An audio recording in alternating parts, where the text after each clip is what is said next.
Hi guys! Midnight cravings! Ice cream! Pupunta kami ng ate ko sa Baskin. Yeah. Marami pa tao sa labas. Yes! Ang dami pang tao sa labas dahil holiday ngayon. Sarap kasi ice cream doon. Ang hirap bumili ng ice cream sa store mismo.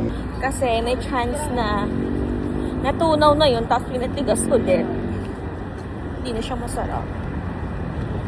Masarap maglakad-lakad sa gabi. Malamig. Ayun yung ice cream. Baskin Brownie.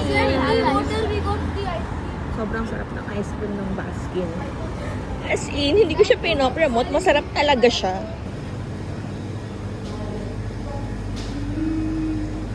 Siyempre, ang paborito ko, strawberry cheesecake.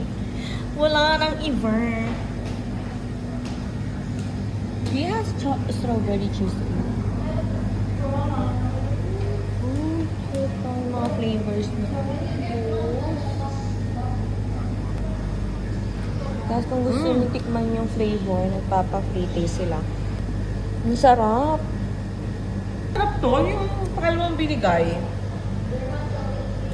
Ay, masarap siya. Yan na lang akin. Parang iba naman. Strawberry cheesecake talagang favorite ko. Wala nang iba. Masarap naman lahat, pero wala nagsasarap sa strawberry cheesecake. Ano yan? Yes! Cheesecake din siya, pero what flavor? Mas Ha? creamy. Matig-matig kasi yung isa eh. Ano siya? Cheesecake din daw. Cheesecake lang, walang halong fruits or whatsoever. Mas creamy lang. Kasi yung ano, medyo maasim, di ba, no? Yeah, I take this. May raspberry kasi Sarap! siya eh.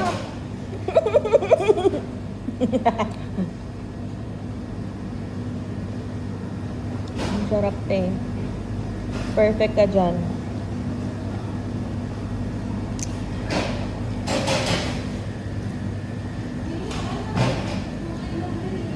Thank you! I got my ice cream!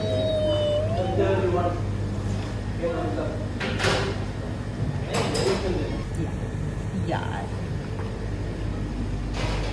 Ito kay ate. Titikman ni ate.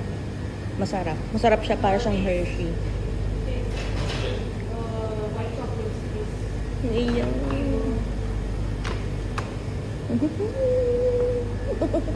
Hindi lang ice cream meron sila. Meron din silang ice cream cake. Nakabili na ako ng ice cream cake na rito. Sobrang sarap. As in, pero joke. Ayun yung in-order ko nung nakaraan. Yan. Wala yung flavor.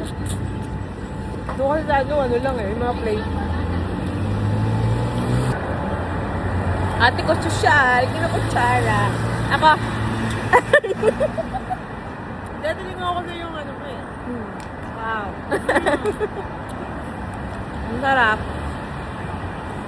Okay, craving satisfied. Thank you, ate. Bye.